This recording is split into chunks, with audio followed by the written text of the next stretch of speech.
जय श्री कृष्णा। राधे राधे। माघ मास के शुक्ल पंच की पंचमी को बसंत पंचमी के नाम से जाना जाता है। बसंत पंचमी माँ सरस्वती की पूजा का दिन होता है। इस दिन सभी विद्यार्थियों को पूजा करना चाहिए एवं साथ में घर में सभी परिवार को पूजा करना चाहिए, क्योंकि यह वाणी की देवी होती है।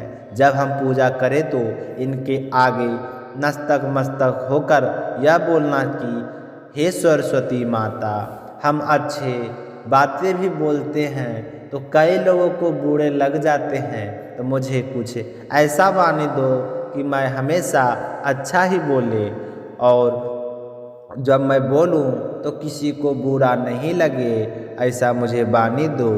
तो शुरू करते हैं सरस्वती माता का बहुत ही ब्रह्मांड में रहस्य के बारे में। देवी सरस्वती ने एक स्पर्श से इस संपूर्ण सृष्टि का पूरा संतुलन स्थापित हो गया था और किस प्रकार उनकी ज्ञान कला और संगीत का प्रभाव इस ब्रह्मांड में बहने लगा था।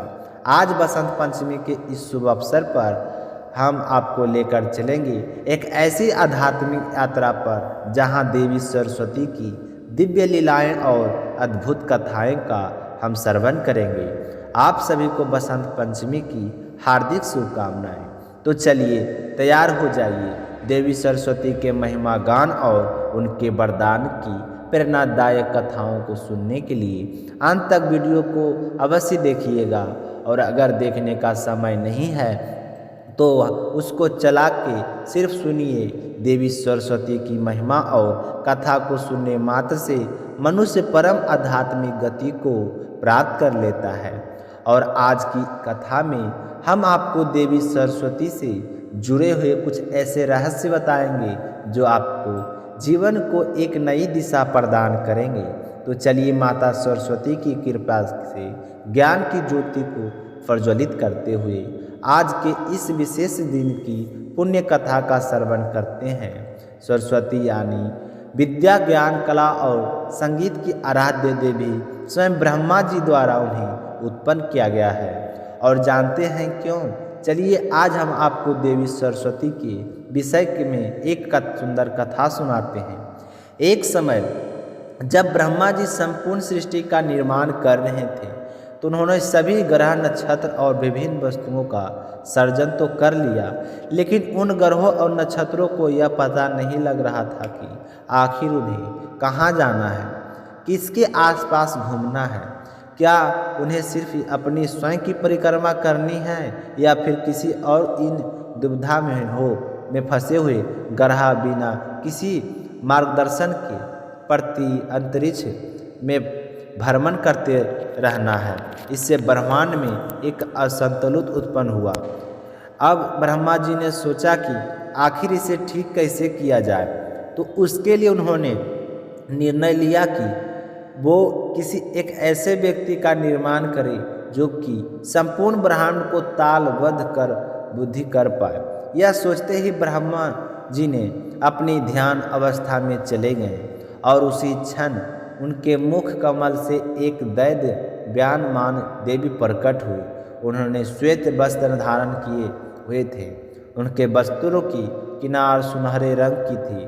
उन्होंने कोई भी आभूषण धारण नहीं किया था, लेकिन फिर भी वे अत्यंत सुंदर और तेजस्वी दिख रही थी।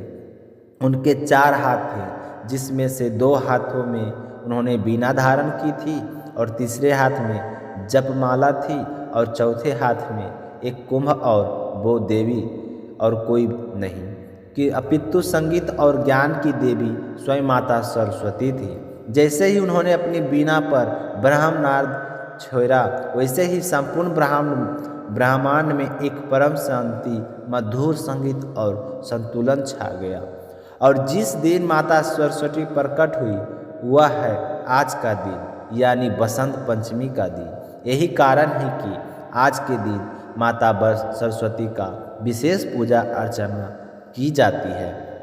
बच्चों को शिक्षा देने का प्रारंभ इसी दिन से करना सर्वोत्तम होता है। जो लोग कला, संगीत और ज्ञान के उपासक हैं वे आज के दिन अपनी आराध्य देवी सरस्वती की विशेष उपासना करते हैं। इसी कारण प्रत्येक वर्ष माघ मास के शुक्ल पक्ष की पंचमी तिथि के इस दिन को सरस्वती पूजा के नाम से भी जाना जाता है। कहा जाता है कि इसी दिन ब्रह्मा जी से देवी सरस्वती की उत्पत्ति हुई थी। पुराणों में इस बात का उल्लेख पाया जाता है कि स्वयं भगवान श्री कृष्ण ने देवी सरस्वती को यह वरदान दिया था कि इस दिन हर जगह उनकी पूजा आराधना होगी। पूर्ण पुरुष तथा तब भगवान श्री कृष्ण ने इस भौतिक जगत का कार्यभार विभिन्न देवी देवताओं को विभाजित किया।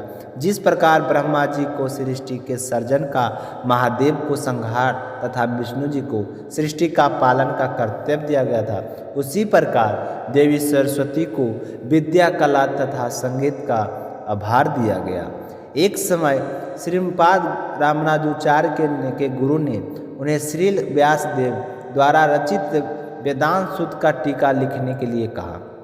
उस समय वेदांत सूत्र की मूल लिपि कश्मीर के शारदा पीठ में रहने वाले ब्राह्मणों के पास थी। इसलिए श्रीपाद रामानुजाचार्य जी ने यह निर्णय लिया कि वे कश्मीर जाकर उस मूल लिपि को प्राप्त करेंगे तथा वेदांत सूत्र पर अपना भाषा लिखेंगे। परंतु जब उन्होंने कश्मीर जाकर उन पंडितों से आग्रह किया तो उन्होंने इनकार कर दिया। वे नहीं चाहते थे कि यह मूल लिपि रामानुजाचार्य को प्राप्त हो। अब ऐसी स्थिति में रामानुजाचार्य क्या करते? उन्होंने देवी सरस्वती की उपासना की और उसके साथ पाश्चात्य स्वयं सरस्वती ने आकर श्रीपाद रामानुजाचार्य को वेदांत सूत्र की मूल लिपि प्रदान की। जब श्रीपाद रामानुजाचार्य ने अपना भविष्य पूर्ण कर लिया तो देवी सरस्वती प्रसन्न होकर उन्हें न केवल भविष्य की उपाधि दी अपितु भगवान अग्रिम का विग्रह भी दिया। बसंत पंचमी को ज्ञान पंचमी तथा श्री पंचमी के नाम से भी जाना जाता है। बसंत पंचमी के दिन से ही बसंत ऋतु का आगमन होता है, जिससे प्रकृति खिल उठती है तथा चारों ओर बाहर छा जाती है। श्री कृष्ण चैतन्य महाप्रभु का अवतरण भी इसी ऋतु में हुआ था, जिसे हम गौर पूर्णिमा के नाम से जानते हैं। भगवत गीता में 10वें अध्याय में 35वें श्लोक में भगवान स्वयं कहते हैं कि बसंत शाम तथा समानम गायत्री छंद समाम हम मासा नाम मार्गशीषो हम ऋतु नाम कुसुमाकार। अर्थात सामवेद की गीतों में कुछ बेहद सांस और छंदों के मुझे गायत्री समझो। 12 मासों में मार्गशीष और ऋतुओं को पुष्प खिलाने वाली बसंत ऋतु हूँ मैं। आने यह तो अवश्य सुना ही होगा कि कार्तिक मास में आने वाली शरद पूर्णिमा को रात्रि को भगवान श्री कृष्ण तथा गोपियों के मध्य महारास होता है। लेकिन क्या आप जानते हैं कि इसके अतिरिक्त एक और महाराजस्य है, जिसके बारे में श्री जयदेव गोस्वामी अपनी रचना गीत गोविंद में उल्लेख करते हैं। जी हाँ, इसे बसंती रास लीला कहते हैं और यह भगवान श्री कृष्ण और उनके नित्य सिद्धियों गोपियों को बीच बसंत पंचमी की रात्रि का होता है।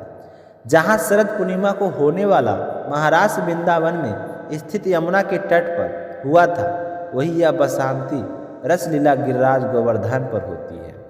इस दिव्य लीला को और अधिक मधुर बनाने के लिए माध्यम प्रकाश देने हेतु चंद्रमा पूरी रात्रि आकाश में रहता है।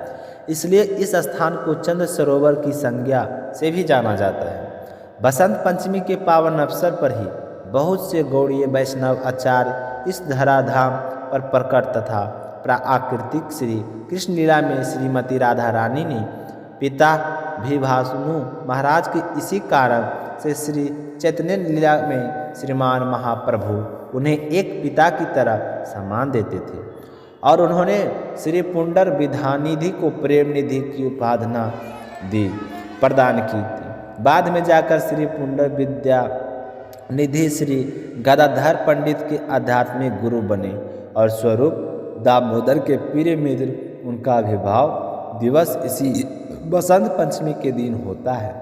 इसके उपरांत श्री रघुनंदन ठाकुर, जिन्होंने अपने बाल्यकाल में अपने हाथों से भगवान श्री गोपीनाथ को भोजन करवाया था, उनका आविर्भाव भी इस धरातल पर आज के ही दिन हुआ था।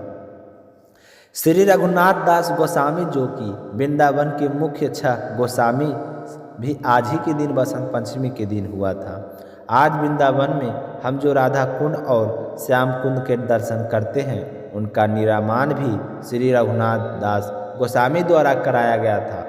यह वही रघुनाथ दास गोस्वामी हैं जो कि एक समय जब तीव्र गर्मी के बाहर खुले में बैठकर अपना जप कर रहे थे तब उनके ऊपर छाँव करने के लिए स्वयं श्रीमती राधा रानी आई थी, क्योंकि वे इतने चिरक थे कि उन्होंने अपने लिए कुटिया बनाना भी जरूरी नहीं समझा। श्री चैतन्य महाप्रभु ने उन्हें एक समय एक गोवर्धन शिला प्रदान की थी, जिसकी पूजा आज भी वृंदावन में गोकुलानंद मंदिर में की जाती है। इसके उपरांत श्रीमती विष्णुप्रिया देवी का भी आज आविर्भाव दिवस है। श्रीमती विष्णुप्रिया देवी श्री चैतन्य महाप्रभु की पत्नी है और वे साक्षात भगवान नारायण की भूशक्ति है। जब महाप्रभु ने संन्यास लिया तब उन्होंने श्रीमती विष्णुप्रिया देवी को अपना एक ग्रह प्रदान किया और श्रीमती विष्णुप्रिया देवी आजीवन उनकी सेवा करती रही। तो बसंत के दिन में एक महान आचार्य शकील और विश्वनाथ चक्रवर्ती ठाकुर भी धरातल में अपनी लीलाएं समेटी थी। तो इसलिए आज के दिन बहुत ही खास होती है। तो आज की कथा आप सभी को जानकारी कैसी लगी कमेंट करके ज़रूर बताइएगा। और हमसे अगर भूल चूक गलती में कुछ कथाएं गलती हो गई होगी तो हमें अपना भाई समझकर माफ़ कीजिएगा। जय श्री कृष्ण, राधे राधे। जय सरस्वती माँ, विद्या की देवी सरस्वती माता, हम पे दया दिखाओ ना।